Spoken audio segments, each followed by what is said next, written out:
Amid the strongmen and murderers who fought the Prohibition gangster wars, only one mob boss built his crime empire on the strength of his word. A handshake from Meyer Lansky was worth more than the strongest contracts that a battery of lawyers could put together. Meyer Lansky, the casino king, the quiet godfather, the very image of humility and modesty. He dressed very well. He never had loud clothes. He said, I don't want to be too flashy. A shrewd master manipulator who claimed that he never killed a man. He did business and made his living through men who regularly killed people, and so is equally guilty. Lansky turned a natural genius for numbers into a multi-million-dollar gambling empire. High rollers made and lost fortunes at his casino tables. And the $100 bills were that high. Oh, they were just incredible. Did I enjoy it? Oh, sure, it was profitable too. To escape the law, he fled halfway around the world, but it wasn't far enough.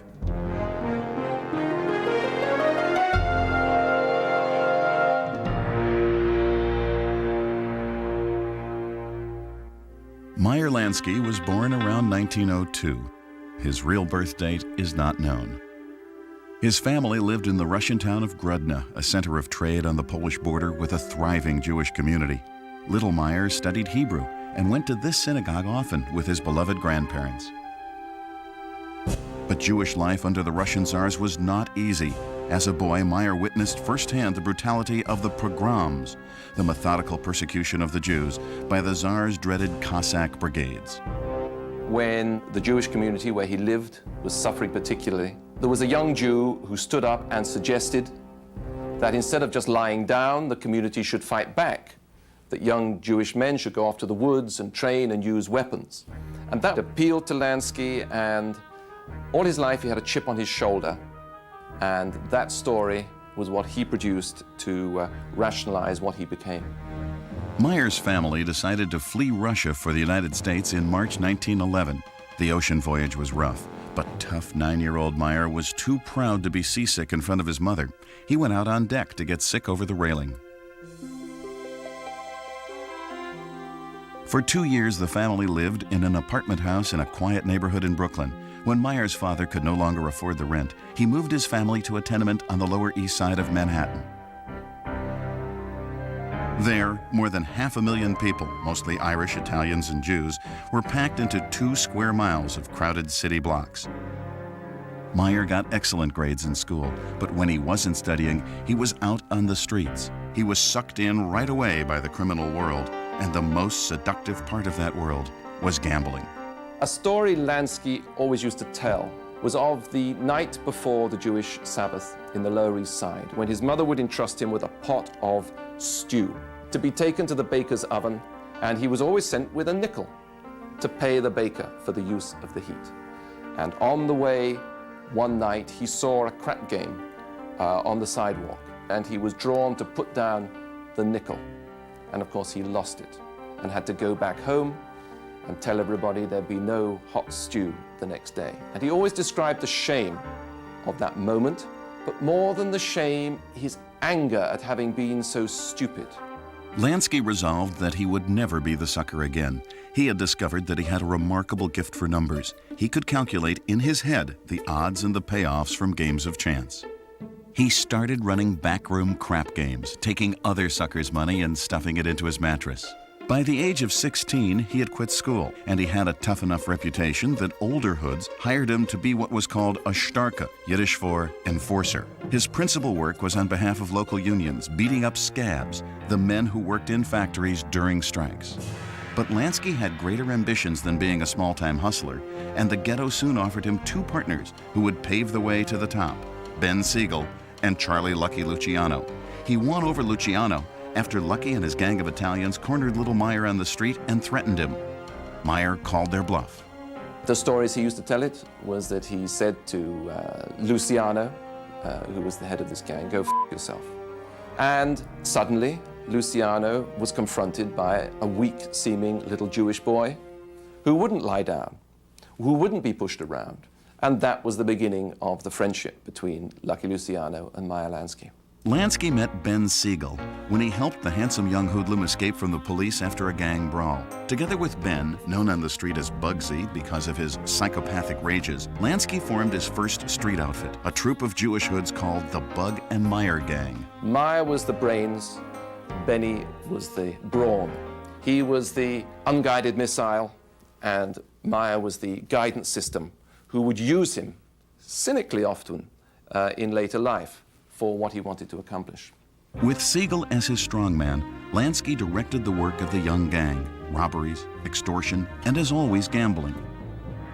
When Prohibition began in January 1920, they moved easily into bootlegging, shipping illegal whiskey into the States from Canada and England.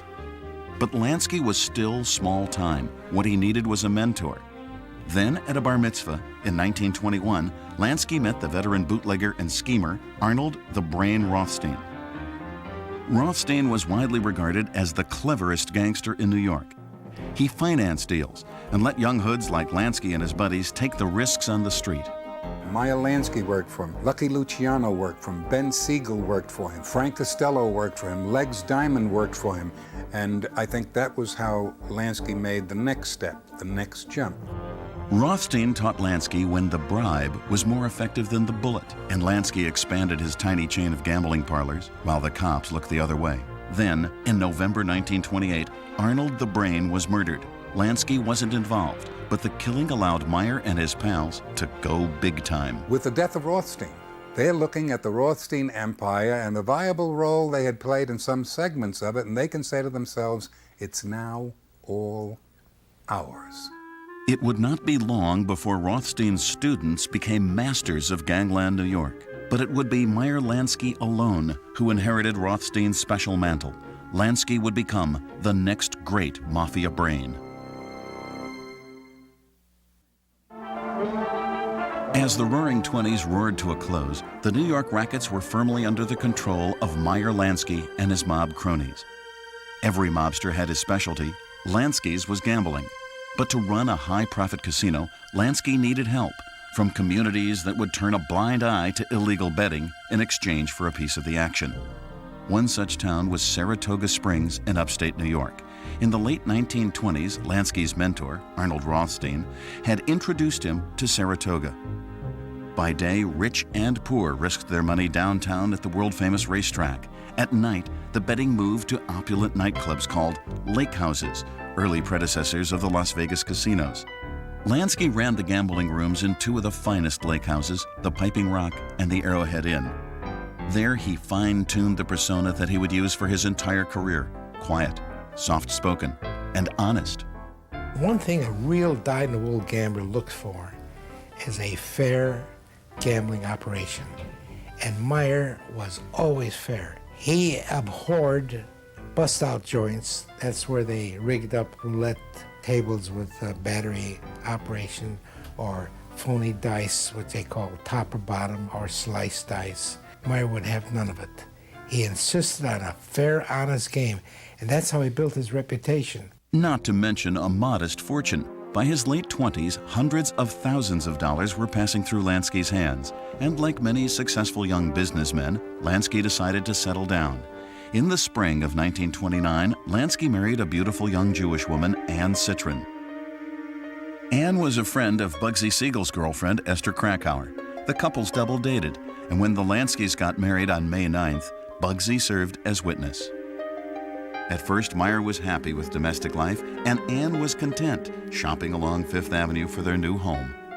But the reality of his life, away at strange hours, not being able to confide in anybody, poisoned his ability to have any sort of decent personal relationship.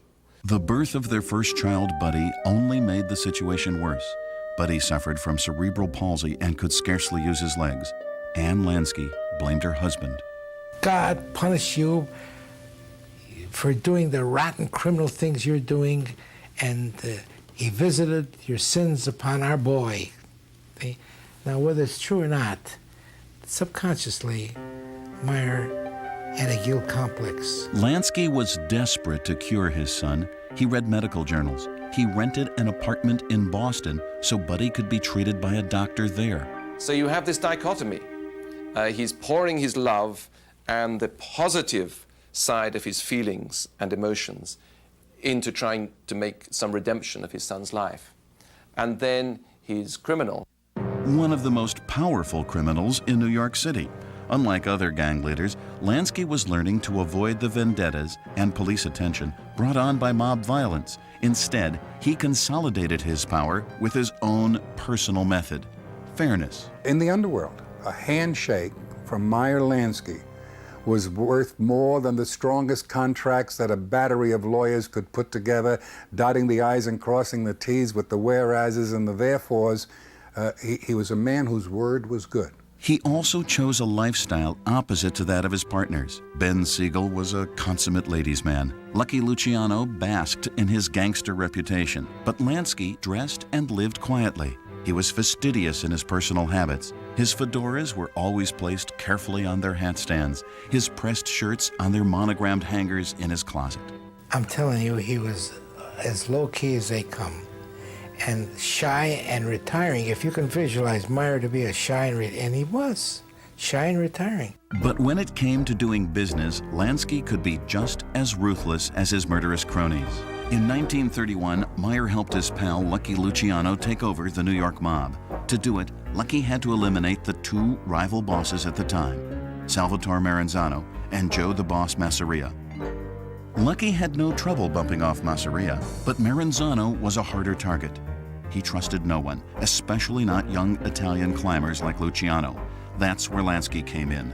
Meyer's Jewish gunmen were the ones who turned up at Maranzano's office. They were dispatched by Meyer Lansky. They said they were agents from the Treasury Department, and they were going to have to take a look at the books. And Mr. Maranzano came out, and Red Levine, very close to Meyer Lansky, was one of the gunmen who shot Maranzano. They also stabbed him, and they departed. With the bloodshed over, Lucky Luciano was king of the hill, and standing beside the throne was Meyer Lansky. Excluded from the Italian Mafia because he was Jewish, Lansky was now calling the shots in New York anyway, as Luciano's right-hand man. But just as Lansky had reached this pinnacle, his triumph was cut short. In 1933, Prohibition ended, and with it the stream of cash that bootlegging had delivered to the mob. And an even greater setback for Lansky came in 1936, when Lucky Luciano was found guilty of running prostitution rings in Manhattan. Lucky was sentenced to 30 to 50 years in prison. When Luciano was put away, the New York police authorities mentioned 6 people that they thought might take over, and Lansky, whose name was misspelt, was mentioned. Lansky was smart enough to say to his friend Ben Siegel, "You and I are going to be next." Siegel headed west to Hollywood. Lansky headed south to scout out gambling opportunities in new and fertile terrain, Florida. What Lansky wanted was a location to set up his next generation of gambling houses, and he fixed his eye on a beach town just across the county line from Miami, the village of Hallandale. Officials there were especially forgiving of illegal betting. Well-run casinos would draw the tourists. The only problem, these games were already controlled by a local gangster. Lansky was going to need help muscling in, but he was having trouble recruiting new thugs from his old neighborhoods. The era of the young, tough guy Jewish gunman is coming to an end. These young Jewish boys now are now going to be looking to go to law school, to go to medical school. So at that point, you can see that at every enterprise that he gets involved in, he's got to have an Italian partner. The key partner was Vincent Alo, better known as Jimmy Blue Eyes. Alo made the Hallandale gambling impresarios an offer they couldn't refuse. He told them that whether they liked it or not, Meyer Lansky was taking over. Lansky built 3 casinos and put his brother Jake Lansky in charge. Then he smoothed all the ruffled feathers. Anything that could be paid off with money, Meyer did not fear, because as long as you could pay off somebody or pay something somehow, that was satisfied him.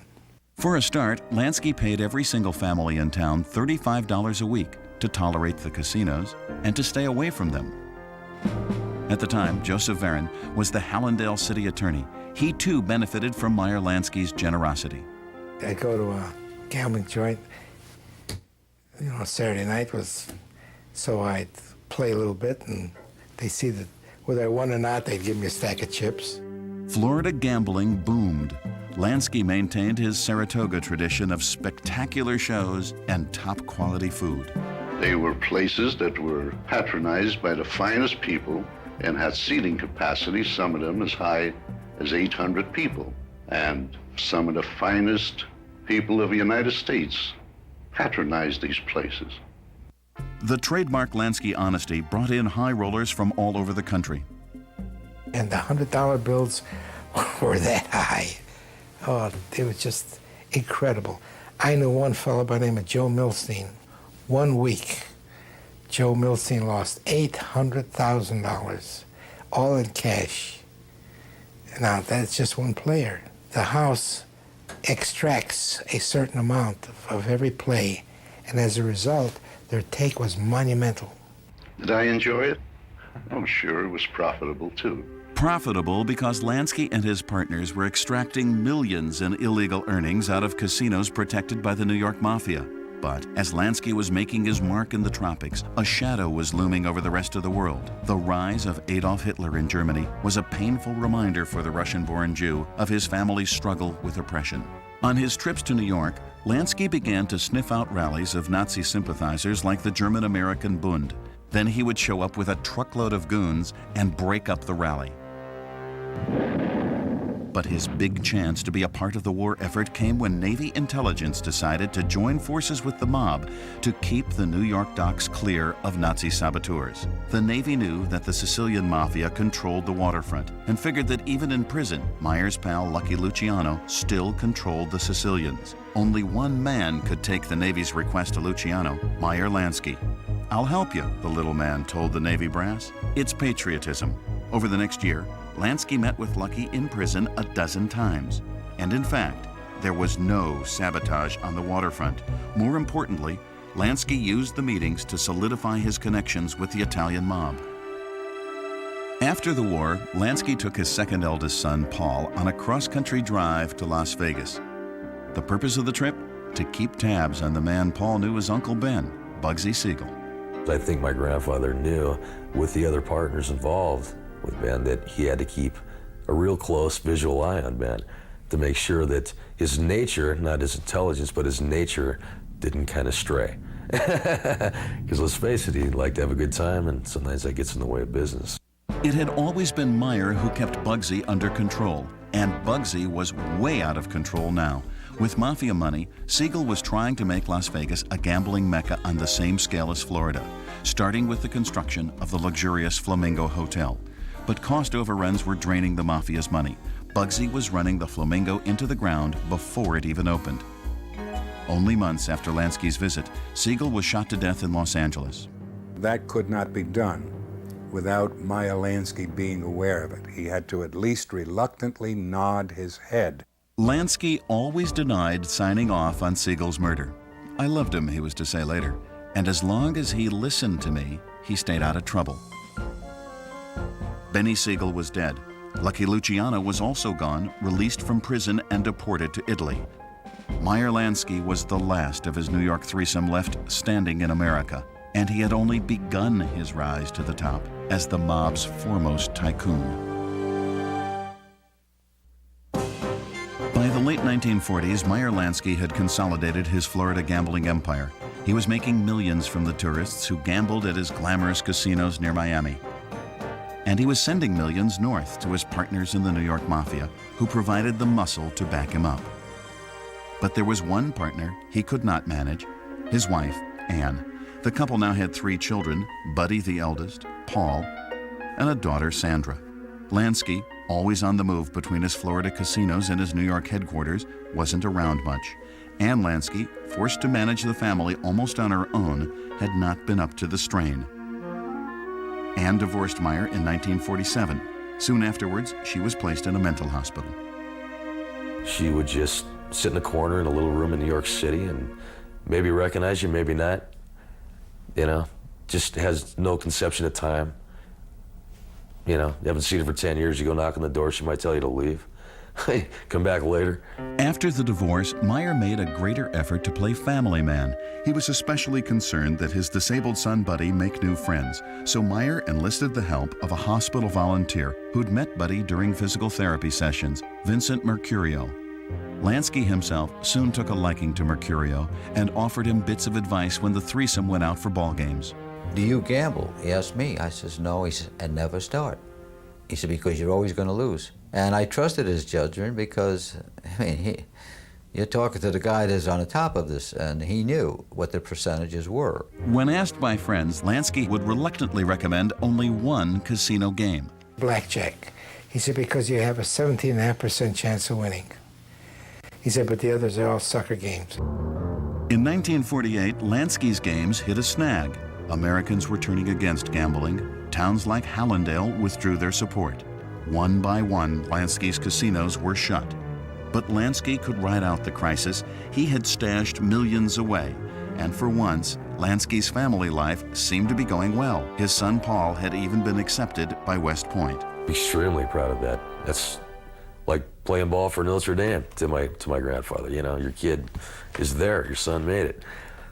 And in 1948, Lansky got married for the second time to a manicurist he'd met in Florida, Teddy Schwartz.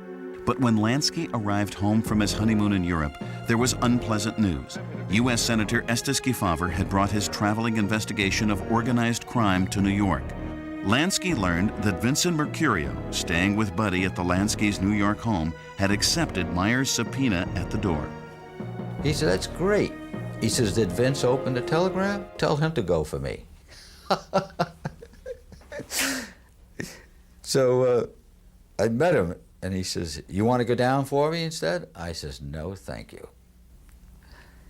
He says, why? I says, I don't know what to say. He just sit there and say yes and no. Which is exactly what Lansky did. He pled the fifth. But the hearings were televised, and for the first time, Lansky's place at the center of the organized crime world was on public display. The investigation concluded for the mob tycoon with a Florida indictment for illegal gambling. Joseph Varon, who had now signed on as Lansky's personal lawyer, told his client to fight, but Lansky, afraid that he might have to testify against his friends in the mob, wanted to plead guilty. Meyer said, look, there's a way I can get out of this by paying a $1,000 fine. So let's pay a fine. I said, Meyer, but the other boys that are going to be indicted with you, you're giving them criminal records and you're giving yourself a criminal record. What's a $1,000 fine? Pay it. A year later, he was indicted again, this time in Saratoga Springs. Again, he avoided testifying by pleading guilty. This time, a fine wouldn't be enough. Lansky spent 3 months in the county jail. Released in August 1953, he decided it was time to take his gambling racket out of the country. He went south, all the way to Cuba, where gambling was legal and mobsters were welcome. And in 1953, Cuba needed Lansky just as much as he needed a safe haven. Lansky had been dabbling in Cuban gambling for years, but now the Havana tourist industry was threatened by scandal. Many of the casinos were exposed as using doctored games to cheat tourists. To restore international faith in the Cuban casinos, President Fulgencio Batista turned to the one man whose reputation for running a fair game was impeccable, Meyer Lansky, and offered him a job as gambling czar. The little man took the job with gusto and told the other casino operators, clean up or get out. With Lansky at the helm, Cuban tourism exploded. Lansky invited his Máfia pals to invest, and many did. The Americans were pouring in there, other nationalities were pouring in there. Meyer made a fortune. Lansky made sure he stayed in the good graces of President Batista. I know that every time Meyer went to Cuba, he would bring a briefcase with at least $100,000. So Batista welcomed him with open arms. And the two men had such an affection for each other. Batista really loved them. I know because he brought, I guess I'd love him too if he gave me $100,000 every time he saw me. Lansky rented a third home in Havana. He ran one major casino of his own, the Nacional. There he resumed his traditional role, the quiet commander, pacing the casino floor and watching the dollars roll in. And you could almost get the sense of people turning and looking and knowing who he was and not saying anything to him, but sort of like the Red Seas parting. People don't have to tell you, you just, you know who's who. And he was somebody. At the Nacional, Lansky was fussed over by the staff, including waiter Jorge Fernandez, and constantly protected by a team of bodyguards. Tenían Havana Post, el periódico que se hacía aquí en Cuba. Havana Post. They would be reading the Havana Post, a newspaper printed here in Cuba. But across their laps they had a little Smith & Wesson, a little revolver you could not see. Los dos en la misma posición. Nosotros sí, cuando entraba, así mirando. It was in case someone should make an attempt on the life of Meyer Lansky. That was who they were protecting. A Lansky, que era el que estaban cuidando.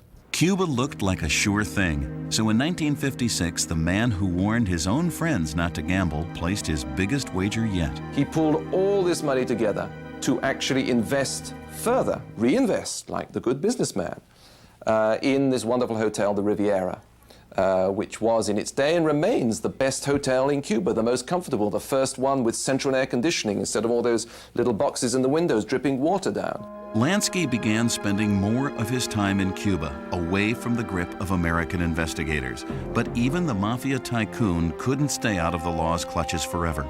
In October 1957, New York mob boss Albert Anastasia was murdered in a Manhattan barbershop.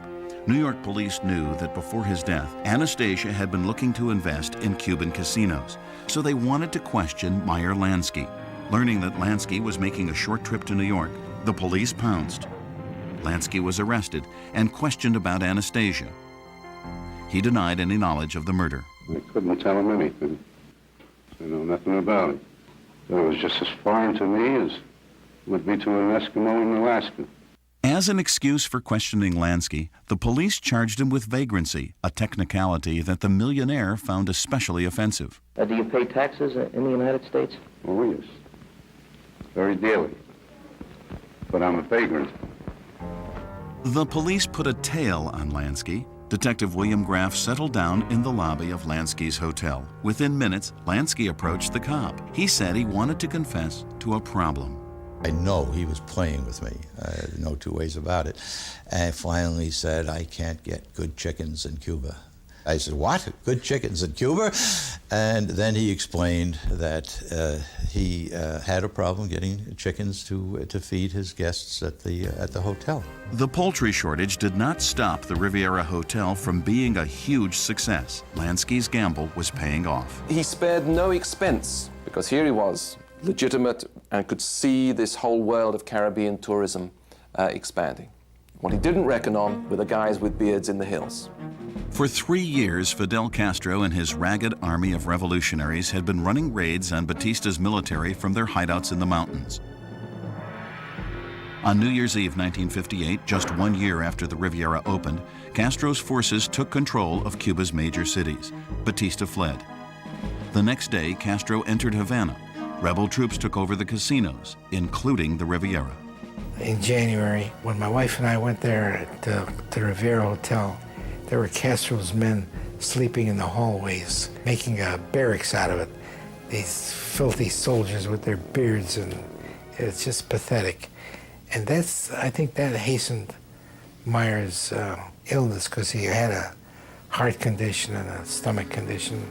A year after the revolution, Castro banned gambling and declared the casino hotels the property of the government. Once again, Lansky was out of business. He had sunk almost his entire fortune into the Riviera Hotel, only to have it taken away gangster style at gunpoint. Now, the mob tycoon was going to have to find a new way to make his millions back.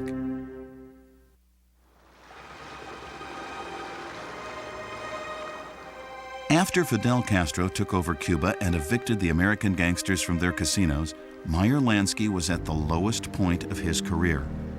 Gone were the millions he had invested in the Havana Riviera Hotel.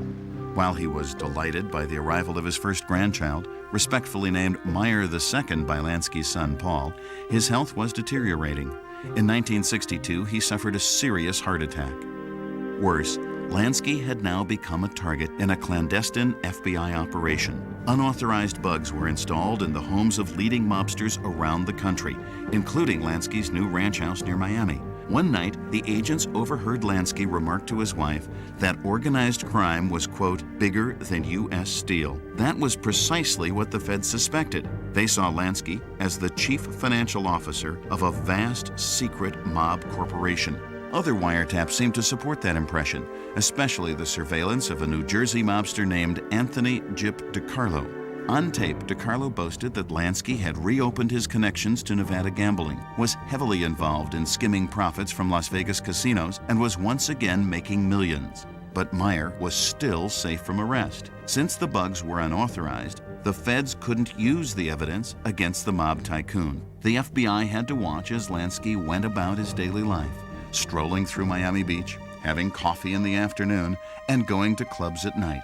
One act he saw over and over was Jewish comedian Jackie Mason, who came frequently to Miami to perform. I couldn't get over it that this top man from the whole Mafia is following me around. I knew he wasn't trying to kill me, so I figured he must be enjoying my act. After shows, Mason would join Lansky and his friends at their table. He loved the power. I could see he loved the power because when people sat around him with that worshipful look on their faces, you could tell that he knew he was the boss and he acted it. I used to say to him, how much money do you really have? I swear to you by my life, I'll keep my mouth shut. And he would laugh and change the subject or give me a hug or give me a kibitz, and I could never find out anything. The FBI was having the same problem. Lansky was proving to be an elusive target. So the FBI put together a team of agents called a strike force dedicated solely to nailing Lansky. At the helm was a young prosecutor named R.J. Campbell. One of the problems we had in dealing with Lansky was he was pretty much already retired, with maybe a quotation marks around the word retired, but he wasn't doing anything. He wasn't out committing anything which was even close to a crime, say. That didn't stop him from being one of the most famous underworld figures in America. His daily walks with his dog Bruiser made him easy prey for any photographer. Then, in March 1970, as Lansky returned from a vacation in Mexico, customs agents found in his luggage a bottle of ulcer medicine for which he had no prescription. He was arrested for possession of illegal drugs. A judge threw out the charge, but Lansky had had enough. He decided the best thing was just to get out and to take asylum where every Jew can take asylum, in Israel. Lansky had always admired Israel. When the Jewish state had been fighting for independence in 1948, Lansky held a fundraiser. He also claimed to have used his New York dock connections to stop arms shipments to the Arabs and reroute the weapons to Israel. Now he believed his loyalty would be rewarded. In June 1970, Lansky and his wife Teddy flew to Tel Aviv. In 1971, the Justice Department summoned him back. After 10 years of investigations, the feds had finally indicted Lansky for the skimming of Las Vegas casinos. In Tel Aviv, Lansky was unconcerned. As he had planned all along, he applied for Israeli citizenship. But at the worst possible moment, Lansky's gangster reputation caught up with him. The Israeli press began to take an interest in this Jewish relic of the Mafia world. To escape the press coverage, Lansky moved out of Tel Aviv to a resort hotel on the Mediterranean beach. But the cameras found him there too, just as they had in Miami, out walking his dog. So Lansky granted interviews to reporters in which he claimed he was a victim of media hype. A newspaper man started a campaign against me, and it snowballed to such an extent that I guess it can't be stopped anymore. I was singled out for some reason. They needed an image. Some newspaper man wrote an article that I have $300 million. Well, I wish I had $1 million. The controversy meant that Lansky's application for citizenship had to be reviewed by Israel's Interior Minister, Joseph Borg. Borg raised the touchy topic of Lansky one afternoon with his boss, Prime Minister Golda Meir. Golda Meir apparently had never heard of Meyer Lansky. As he started to explain who Lansky was or was thought to be, he said the word Máfia, at which Golda Meir stopped him and said, Máfia? Máfia? No Máfia in Israel. Israel turned down Lansky's application for citizenship, declaring him a threat to the state. Lansky immediately appealed to the Israeli Supreme Court. Israel needed evidence that Lansky was a threat, and the U.S., which now wanted Lansky back, was happy to help. The Justice Department gave Israel the complete Lansky files. They had first-hand testimony from witnesses who had seen Lansky beat up somebody or participate in beating up people.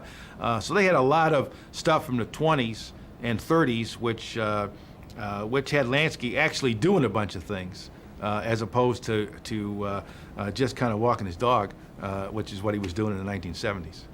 In September 1972, Israel's Supreme Court ruled against Lansky. Well, so long. He was ordered to leave the country. Not giving in, Lansky arranged to flee Israel in secret and to bribe officials to smuggle him into hiding in Paraguay. In November 72, Lansky quietly boarded a night flight that would take him to South America. As his jet crossed the Atlantic, the FBI tracked him down. When he arrived in Paraguay, he wasn't allowed to get off the plane. Every stop that the plane came down to, there was the FBI man standing on the tarmac with the local police chief, making sure that Lansky didn't get off, stayed on the plane, and was on his way back to, inevitably therefore, to Miami and arrest, where the FBI would let him off the plane and would surely lock him up. And finally, he shows up in Miami, and of course there's a big arrest, and they can lead him away in handcuffs, and that's the kind of thing the FBI loves. The government finally had a case against Meyer Lansky, and now it had Lansky himself. The aging mob tycoon would be forced to do battle with his own country in the courtroom. Meyer Lansky's attempted escape to Israel had been thwarted. On November 7, 1972, he was returned to Miami, arrested after landing, and charged with contempt of court and income tax evasion. Lansky's wife, Teddy, arrived in Miami from Tel Aviv 3 days later. Unlike her stoic husband, Teddy Lansky had never gotten used to reporters. Now look, go away from me, I'll kill you. I just want no. When the reporters wouldn't leave her alone, Teddy used a tactic her husband had never tried. She spat on them. The Justice Department was thrilled to have Lansky back in the U.S. For years, he had been a top FBI target, but Lansky had never been convicted of anything more serious than illegal gambling. Now the feds hoped they could put him behind bars for good. Lansky's first trial was for contempt of court. While in Israel, he had failed to show up when summoned to a Miami grand jury. Lansky claimed that his doctor in Israel had forbidden the trip home to testify, but the jury didn't buy it. Lansky was convicted and sentenced to a year in prison, but he remained free on appeal. He still had to stand trial for tax evasion. This case hinged on an unreliable informer, a Boston mobster named Vincent Fat Vinny Teresa. Teresa told the feds that he had brought illegally skimmed profits from London casinos to mob investors in the States, and he assured his interrogators that on 2 occasions he had personally given thousands of dollars to Meyer Lansky. Well, this is the first guy anybody ever testified to putting big amounts of money in Lansky's hands, literally in his hands. And so we were kind of excited about it and started to develop a case. Mafia turncoats always make tricky witnesses, but Fat Vinny was the government's best shot at nailing Lansky. The trial began in July 1973. Teresa told the jury that he gave Lansky the mob money on 2 occasions, both in Miami. But Lansky's lawyer, David Rosen, was able to show that on one of those occasions, Lansky was in Boston. The little man himself, whose increasing frailty kept the trial sessions to a few hours a day, never testified. He looked like somebody's grandfather, anybody's grandfather. He looked very, very harmless, and he certainly didn't look like an organized crime character. Are you pleased with the way your attorneys handled your defense? I'm sorry, but no comment. Well, you can't blame me for asking, can you? No, I don't blame you at all. I'm with you. The jury was with Lansky. They acquitted him of taking money from Vinny Teresa.